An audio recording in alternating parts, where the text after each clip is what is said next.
El teléfono rasgó el silencio a las 2:30 de la madrugada.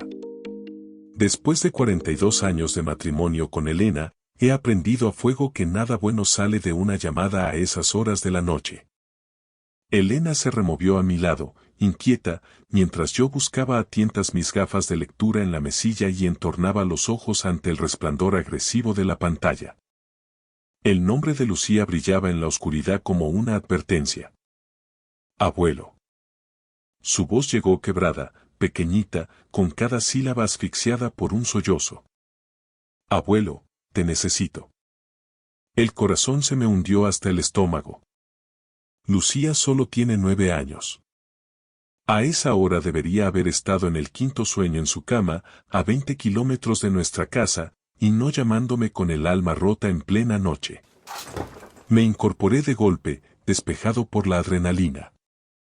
Mis instintos de carpintero, forjados en 1000 estructuras, me gritaban que algo estaba estructuralmente mal en aquella escena. ¿Qué pasa, Lucero? ¿Dónde estás? Pregunté, tratando de anclar mi voz. Estoy en casa. Se han ido sin mí, abuelo. Se han ido al crucero y me han dejado. Las palabras se disolvieron en un llanto tan amargo que podía oírla jadear buscando aire. De fondo, percibí la voz de una mujer que intentaba, sin éxito, calmarla. La señora Carmen está aquí, pero no lo entiendo. ¿Por qué no me han llevado? ¿Qué he hecho mal? La señora Carmen era la niñera que ayudaba a la familia. Mi hijo David y su mujer, Rebeca, llevaban meses planeando un crucero de 10 días por el Mediterráneo con salida desde la terminal de Barcelona. Se llevaban a Hugo, su hijo biológico de 12 años. Lucía llevaba semanas tachando los días en el calendario que tiene junto a su cama. Estaba tan ilusionada que el martes pasado fuimos juntos de tiendas al centro comercial para comprarle un bañador nuevo. Pásame con Carmen, dije, con una dureza que no pude evitar. Elena ya estaba sentada, con la mano firme sobre mi brazo y la preocupación grabada en el rostro bajo la tenue luz de la lámpara. Al otro lado, la voz de la niñera sonaba desbordada y confusa. Señor Jiménez, siento muchísimo llamar a estas horas. Lucía se ha despertado hace una hora preguntando por sus padres. Pensé que se le había olvidado que salían temprano, pero ella insiste en que tenía que ir con ellos. No para de llorar, no sabía qué más hacer. Ha hecho lo correcto, Carmen. Salgo ahora mismo. Llego en 20 minutos. Salté de la cama y eché mano de los vaqueros que había dejado en la silla. Elena se movía con la misma urgencia, sin preguntar todavía, porque me conoce lo suficiente como para saber que los detalles vendrían en el coche. El trayecto hasta la casa de David nos llevó apenas 18 minutos. Es muy probable que me saltara algún límite de velocidad en la autovía, pero no podía pensar en otra cosa. Elena iba a mi lado con la mandíbula apretada, esa expresión que me indicaba que ya iba 3 pasos por delante, encajando las piezas de la traición. No se habrían olvidado de ella sin más, Teaño, dijo en voz baja. No, asentí con amargura. No se han olvidado. Ha sido una elección consciente. Mi hijo y su mujer habían dejado deliberadamente atrás a mi nieta mientras se marchaban de vacaciones de lujo con Hugo. Lucía llegó a nuestra familia hace 3 años, cargando con más dolor del que cualquier niña de 6 debería conocer. Tras perder a sus padres en un accidente y pasar por 3 centros de acogida, recaló finalmente con David y Rebeca. La adopción se formalizó hace 18 meses y lo celebramos por todo lo alto. Yo mismo le construí una casita de madera en el jardín, cuidando cada tabla para que fuera lo suficientemente fuerte no solo para sostener su peso, sino el peso de tener, por fin, un lugar que fuera suyo de verdad. Aparqué en la entrada de la casa, que estaba a oscuras salvo por la luz del salón. A través del ventanal vi a Lucía acurrucada en el sofá, con la señora Carmen a su lado. Su pequeño cuerpo temblaba por los espasmos del llanto. El sonido que hice al cerrar la puerta del coche debió de asustar a Elena. No me di cuenta de que estaba gruñendo de rabia hasta que ella me puso la mano en el pecho antes de entrar. «Recuerda quién te necesita ahora», susurró. «Lucía necesita a su abuelo, no tu ira». Tenía razón. Siempre la tiene. Respiré hondo, relajé los puños y abrí con la llave de repuesto. Al vernos entrar, Lucía levantó la vista. Tenía la cara hinchada y el pelo oscuro enredado por el sueño. Se lanzó a mis brazos con la fuerza de quien ha estado aguantando el mundo entero y por fin se permite soltarse. «No lo entiendo, abuelo. ¿Por qué no me han despertado? ¿He hecho algo malo?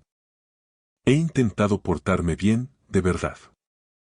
Por encima de su hombro, crucé la mirada con Carmen. Estaba desencajada. «Debería haber llamado antes», confesó, pero Rebeca me dijo que Lucía estaba castigada, que era una decisión de última hora y que yo debía quedarme con ella. Pero la niña no sabía nada de ningún castigo. Pensé que era un malentendido, pero cuanto más lo pienso, esto no hay por dónde cogerlo. «No», sentencié, apretando más a Lucía. «No está nada bien». Elena ya estaba registrando la casa con determinación. Regresó poco después con la maleta de Lucía, que seguía intacta en su habitación junto a la puerta. «Cariño», dijo Elena, agachándose frente a ella. «¿Te dijeron mamá o papá que no ibas al crucero?» Lucía negó con la cabeza, hipando. «Mamá dijo que el barco salía a las 11 y que nos iríamos muy temprano. Me dijo que me durmiera tranquila, que me despertaría a las 5. Pero nadie vino. He llamado a sus móviles y sale el buzón». Los dos habían apagado los teléfonos. Habían abandonado a su hija de 9 años, desconectado del mundo y zarpado con su hijo biológico. La ira nubló mi vista. He pasado mi carrera levantando muros y techos. Entiendo de cimientos y de cargas, y sé que a veces la única forma de salvar una estructura es mediante una demolición controlada. «Lucía», dije, mirándola a los ojos. «¿Qué te parecería si nos vamos de crucero nosotros?» Sus ojos se abrieron con incredulidad. «Pero si ya se han ido sin mí». «Lo sé.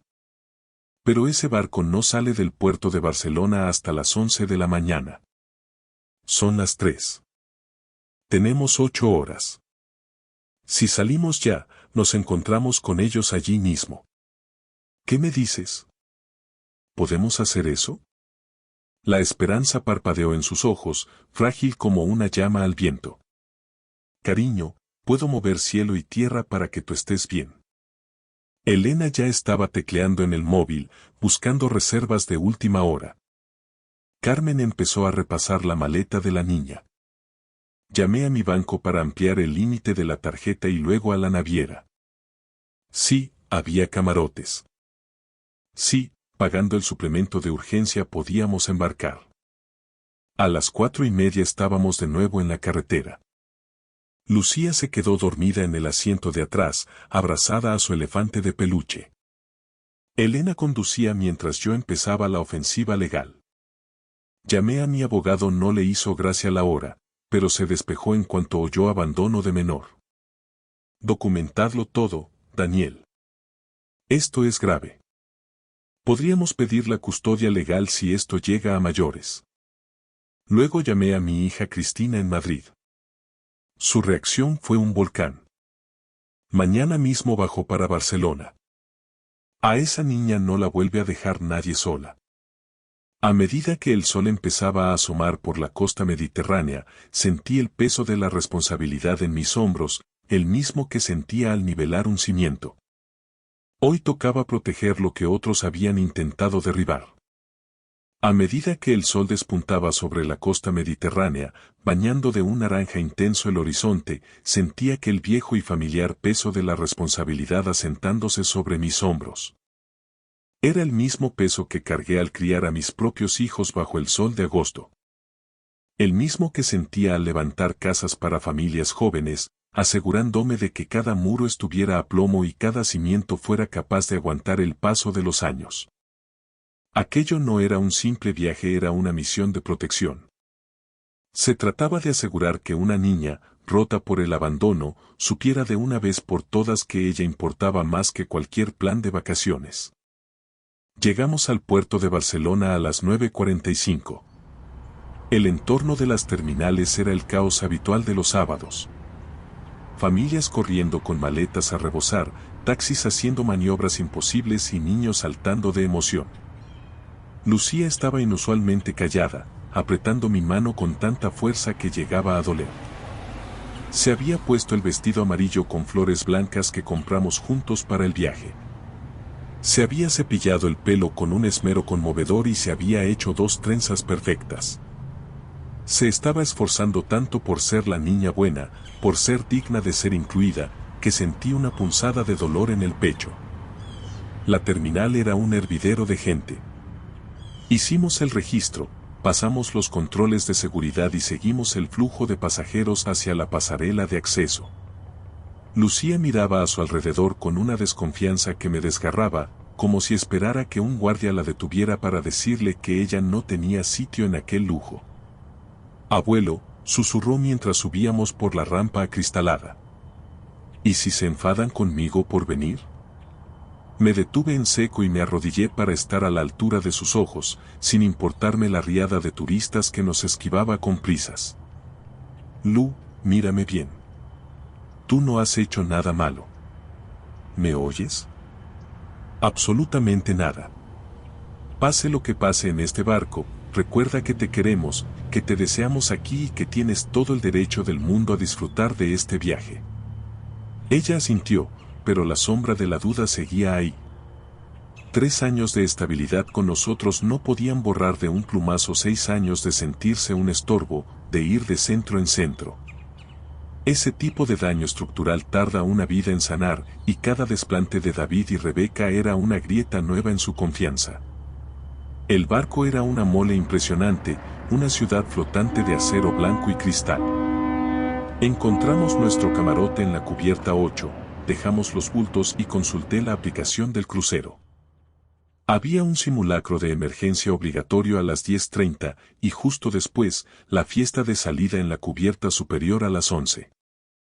Perfecto. Allí estaría todo el mundo. Allí los encontraríamos. Le compré a Lucía un helado en una de las cafeterías de cubierta. Se lo comía despacio, con una cautela metódica, como si temiera que en cualquier momento alguien fuera a arrebatárselo.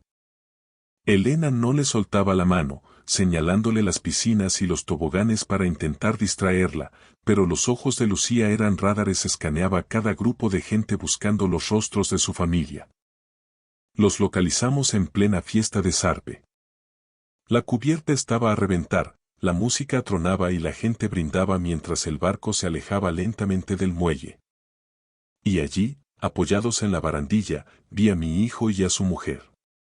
David se reía de algo que decía Hugo, mientras rodeaba con el brazo la cintura de Rebeca. Hugo estrenaba una camiseta del crucero y estaba rojo de pura excitación. Rebeca parecía la viva imagen de la relajación, con un cóctel tropical en la mano y sus gafas de sol de marca sobre la cabeza. Parecían la familia perfecta en el anuncio de su vida ideal. Una familia que había decidido que le sobraba una pieza. Lucía los vio al mismo tiempo que yo. Se quedó de piedra, triturando mi mano entre sus dedos. Ahí están, susurró con un hilo de voz. Lo sé, Lucero. ¿Estás lista? Asintió, pero sentí que temblaba como una hoja. Cruzamos la cubierta abriéndonos paso entre la multitud. Otros pasajeros se apartaban, quizás notando la tensión que emanaba de mí. Debía de parecer un muro de hormigón avanzando hacia ellos. Hugo fue el primero en vernos. Se le cayó la mandíbula al suelo. Abuelo. Lucía. ¿Pero qué hacéis aquí? David se giró lentamente. El color huyó de su rostro en un segundo, dejándolo pálido como la cera. La cara de Rebeca fue un mapa de emociones. Sorpresa, confusión y, finalmente, una ira fría que no supo ocultar. Papá. La voz de David se quebró. ¿Qué hacéis aquí? Podría hacerte la misma pregunta, hijo, dije con una calma gélida, aunque por dentro mis manos temblaban de puro esfuerzo por no gritar. Pero creo que la pregunta que toca hoy es: ¿por qué está Lucía aquí conmigo y no con vosotros? La gente a nuestro alrededor empezó a bajar el tono. La música de la fiesta de repente sonaba fuera de lugar, demasiado estridente para el drama que se estaba mascando. Rebeca se recompuso rápido, colocándose su máscara de madre responsable. Daniel, esto es un malentendido. Lucía estaba castigada. Intentamos explicárselo, pero... Ni se te ocurra, la corté, y mi palabra sonó como un hachazo sobre madera seca. No te atrevas a mentirme a la cara. Lucía no sabía nada de ningún castigo. Le dijisteis que vendría. Ella preparó su maleta con toda la ilusión del mundo. Se fue a dormir contando las horas para que la despertarais. Y en lugar de eso, la abandonasteis en mitad de la noche y apagasteis los móviles para no oír sus gritos. Papá, por favor, hablemos de esto en un sitio más privado, suplicó David, mirando de reojo a los espectadores que ya se arremolinaban. De eso nada, sentencié. No creo que haga falta privacidad, porque lo que habéis hecho ha sido público y deliberado. Habéis abandonado a vuestra hija. Os habéis traído a vuestro hijo biológico de vacaciones de lujo y habéis dejado a la niña adoptada en casa como si fuera un paquete olvidado. Así que vamos a hablar aquí mismo, delante de todo el mundo, para que se vea bien qué clase de padre sois. La máscara de Rebeca terminó de romperse. No tienes ningún derecho a meterte en nuestras decisiones. Lucía tenía que aprender una lección. ¿Qué lección? La interrumpí con desprecio. ¿Que ella no vale tanto como Hugo? ¿Que en el fondo no es de la familia? ¿Qué pretendías enseñarle a una niña de 9 años que ya ha pasado media vida pensando que nadie la quería? Eso no es justo. Chilló Rebeca. He hecho muchísimo por esa niña. La acogí, le di un techo, una cama. Le diste la apariencia de un hogar, corregí con amargura. Hay una diferencia abismal.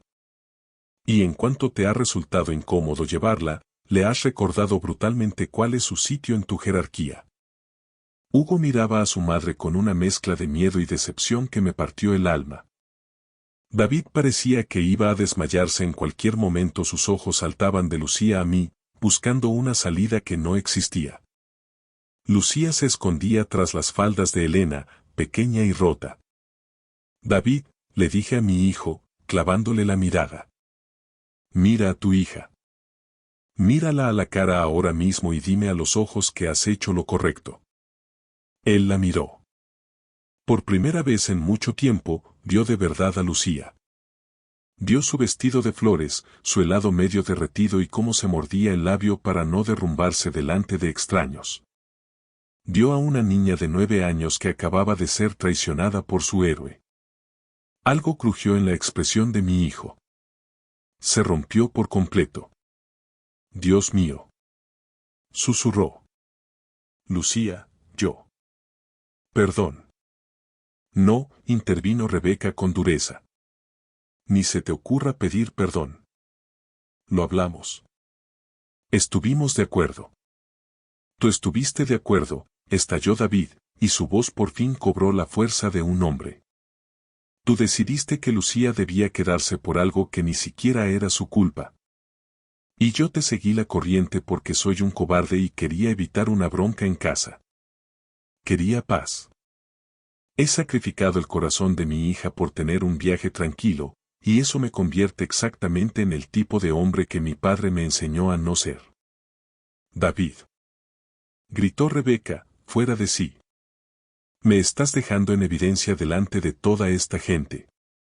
No te estoy dejando en evidencia yo. Te dejan tus actos. Me equivoqué, Rebeca.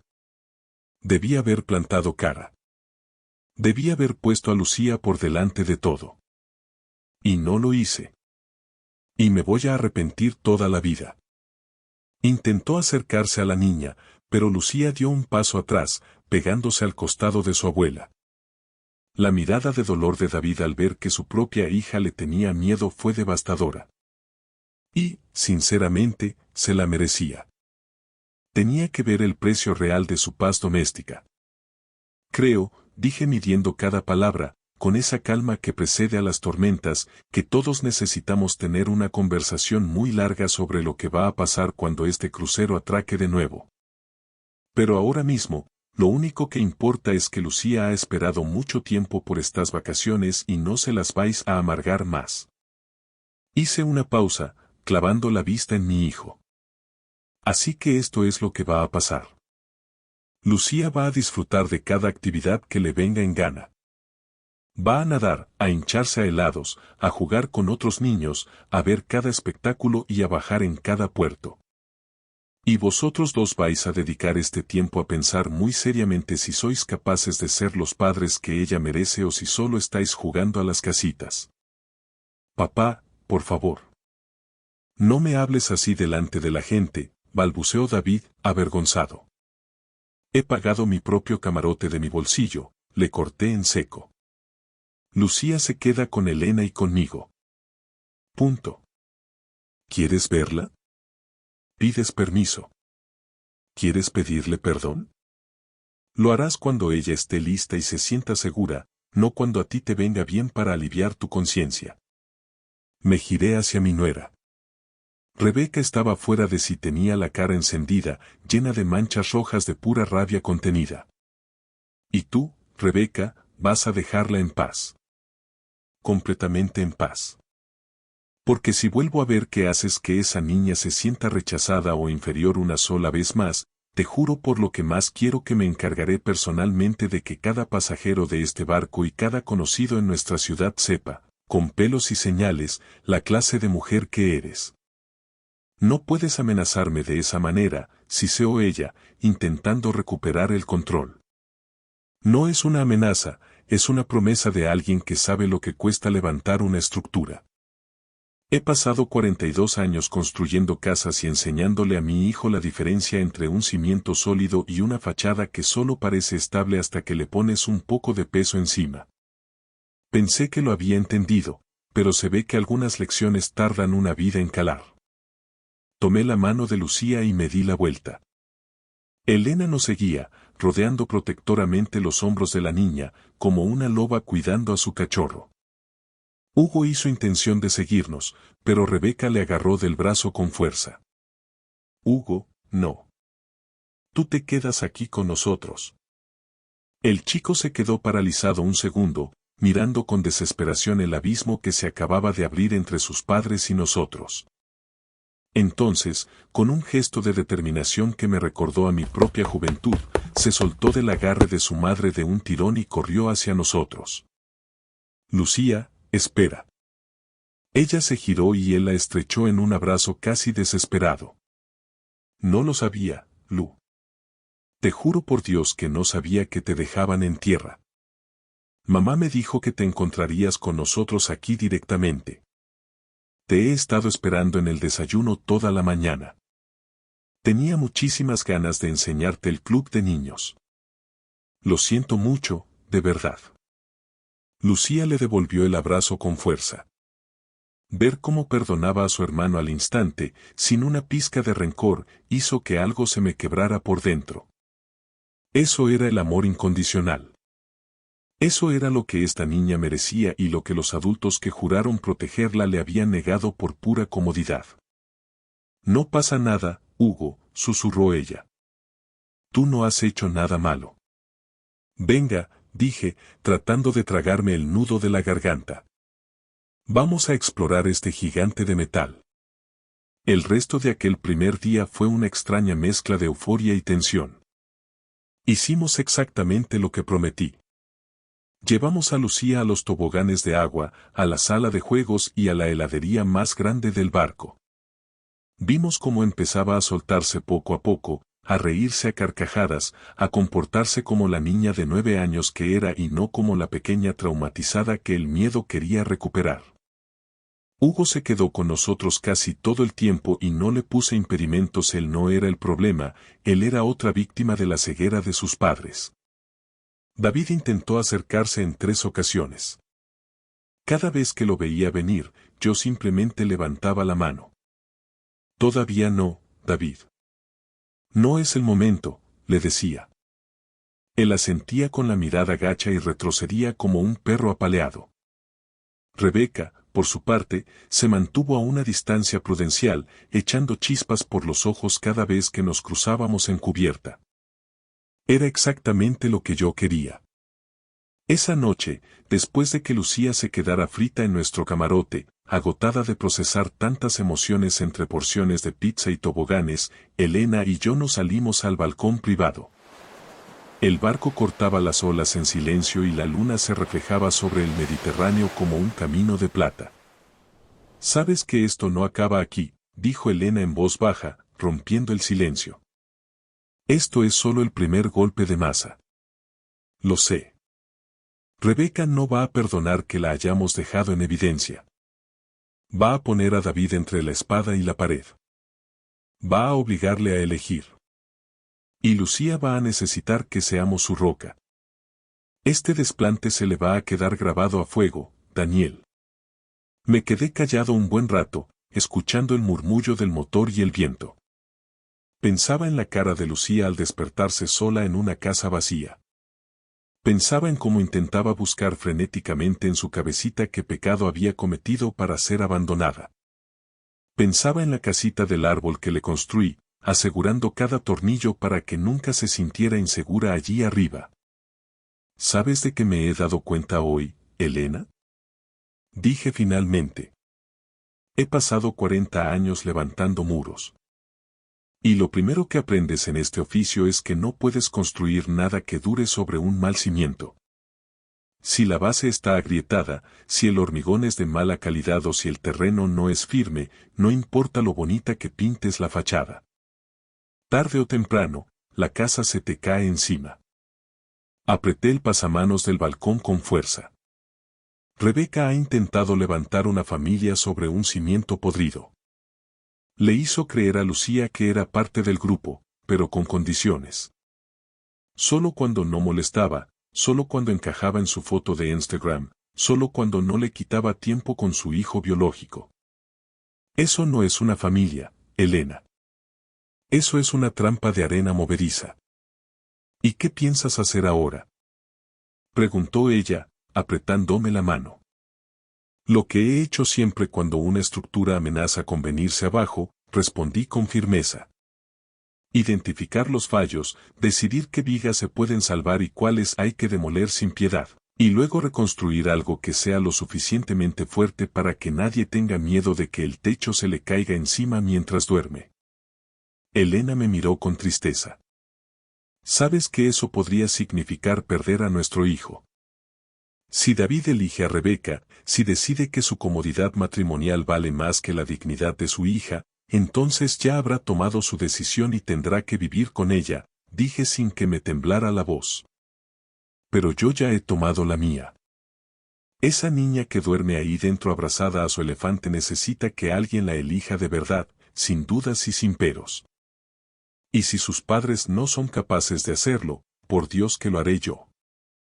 Aunque tenga que derribarlo todo para empezar de cero. A la mañana siguiente, David estaba plantado frente a nuestro camarote mucho antes de que saliéramos a desayunar. Lucía se tensó al verlo, sentí como sus dedos se hundían en mi mano, buscando un anclaje. David tenía un aspecto deplorable. Ojeras profundas, la ropa arrugada y la mirada de quien no ha pegado ojo procesando sus propios pecados. Mejor. El remordimiento es el primer paso para limpiar un terreno baldío. ¿Podemos hablar?, preguntó con voz ronca. Eso depende, respondí con sequedad. ¿Tienes algo que decir que Lucía necesite escuchar de verdad? Él asintió en silencio y, sin importarle quién pudiera verlo en el pasillo, se arrodilló para estar a la altura de los ojos de la niña. Lucía, necesito que me escuches bien. Lo que hice estuvo mal. No hay excusa, ni explicación, ni pero que valga. Te dejé atrás porque fui débil. Porque no luché por ti como un padre debe luchar por su hija, y porque permití que mi miedo a tener una bronca en casa te hiriera a ti, que eres a quien más debo proteger. Soy tu padre y te fallé de la peor manera posible. Lo siento con toda mi alma. Lucía lo miraba en silencio, con el rostro inexpresivo, esa máscara de supervivencia que los niños que han sufrido aprenden a ponerse demasiado pronto. Sé que no puedo borrar lo que ha pasado, continuó David con la voz entrecortada, pero te prometo por mi vida que no volverá a suceder jamás. Eres mi hija. Eres la hermana de Hugo. Eres parte de esta familia por derecho propio y nada, absolutamente nada, va a cambiar eso. Si tengo que elegir entre tú y cualquier otra persona en este mundo, te elijo a ti. Siempre. ¿Lo entiendes, Lucero? ¿Y mamá? Preguntó Lucía en un susurro apenas audible. David apretó la mandíbula y vi en sus ojos una resolución que no había visto en años. Mamá y yo tenemos que hablar de cosas muy serias. Pero pase lo que pase entre nosotros, eso no cambia que tú eres mi hija y que te quiero por encima de todo. Vale, asintió ella muy despacio. Vi cómo, por primera vez en días, sus hombros dejaban de estar en posición de defensa. David se puso en pie y me miró directamente. Papá, sé que la he cagado hasta el fondo.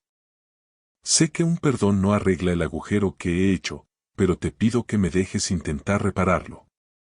Déjame pasar tiempo con ella esta semana. Déjame demostrarle que mis palabras no se las lleva el viento. Estudié el rostro de mi hijo. Vi agotamiento, sí, pero también vi al chico al que yo enseñé que en la carpintería, como en la vida, hay que medir 2 veces y cortar una sola. Había cortado mal, pero la madera aún podía aprovecharse si se trabajaba con paciencia. ¿Quieres recuperar la confianza de tu hija? Le dije. Pues gánatela día a día, decisión a decisión. Pero grábate esto a fuego. Si vuelves a herirla, si vuelves a elegir tu comodidad por encima de su corazón, te la quitaré. Pediré la custodia legal si hace falta. Ella siempre tendrá un sitio con nosotros y no permitiré que vuelvas a romperle el alma. ¿Está claro? Cristalino, papá. Durante los siguientes 7 días, fui testigo de cómo mi hijo intentaba recomponer los añicos de su familia. Apareció en cada comida, participó en cada juego y fue paciente cuando Lucía se mostraba distante. Hugo fue su mejor aliado con su energía natural y su falta de malicia, arrastraba a su hermana a aventuras por todo el barco. Poco a poco, la risa de Lucía dejó de sonar forzada. Rebeca, mientras tanto, se convirtió en una sombra. La veía a veces por las cubiertas superiores, siempre con una copa en la mano y riendo con desconocidos con una estridencia que delataba su miseria. No sentí ni un ápice de lástima. Hay personas que prefieren prender fuego a su casa antes que admitir que el tejado tiene goteras. El 5.º día, navegando ya de regreso, David se me acercó mientras los niños estaban en el club infantil. Le he dicho a Rebeca que quiero la separación en cuanto pongamos un pie en Barcelona, soltó sin preámbulos. Llevo demasiado tiempo justificando lo injustificable. El psicólogo ya me avisó el año pasado de que ella sentía un rechazo profundo hacia Lucía, pero quise creer que se pasaría, que si mantenía la fiesta en paz, todo se arreglaría. Pero tenías razón, papá. Los cimientos están comprometidos y no puedo construir un hogar sobre una base que excluye a uno de mis hijos. Me quedé mirando la estela blanca que dejaba el barco en el mar. Es una decisión dura, hijo. Pero es la única honesta.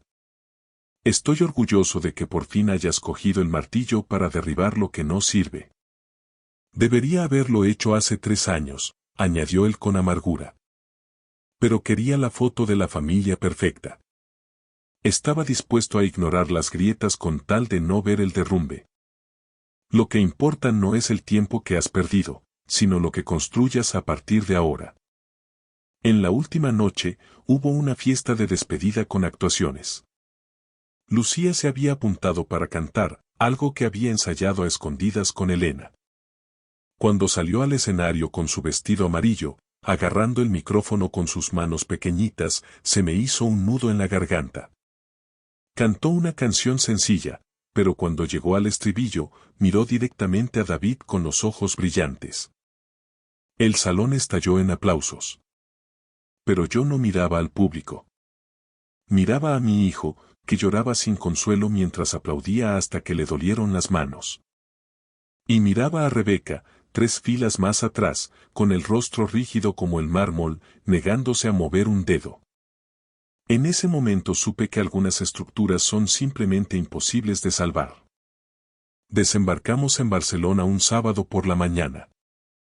El mundo real nos esperaba con sus abogados, sus trámites y sus penas. Pero mientras bajaba por la pasarela de la mano de Lucía, con Elena a mi lado y David y Hugo custodiándonos, sentí una paz que no recordaba. Así es como debe ser una familia. Presente. Eligiéndose unos a otros cuando todo se pone cuesta arriba. 6 meses después, el divorcio se formalizó. Rebeca se mudó a otra ciudad y decidió empezar de cero, lejos de lo que ella consideraba un error. Tiene visitas limitadas con Hugo y ninguna con Lucía, por voluntad propia. Buen viaje le desee la vida, porque aquí no hace falta. Lucía empezó terapia 2 veces por semana. Las pesadillas volvieron un tiempo, ese miedo atávico a ser de vuelta como un paquete defectuoso. Pero con paciencia, y con el amor incondicional de los que decidimos quedarnos, empezó a sanar.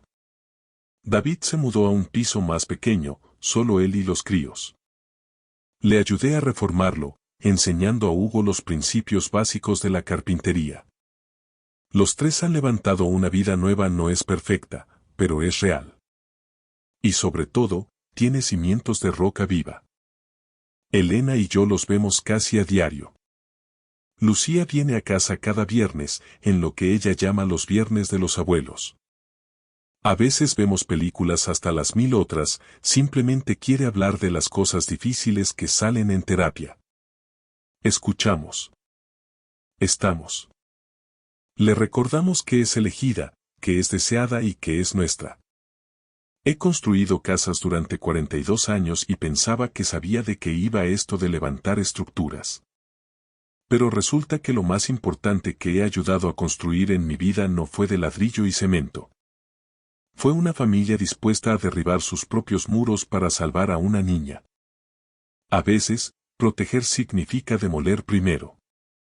Lo que viene después. Eso es lo que dura. Y ver a Lucía correr ahora por el jardín, sabiendo que este suelo no se va a mover bajo sus pies. Esa es, sin duda, la mejor obra de mi vida. Gracias por escuchar mi historia hasta el final. Si resonó contigo, dale like, escribe en los comentarios qué fue lo que más te tocó y no olvides decir de dónde eres. Suscríbete al canal, vienen muchas más historias.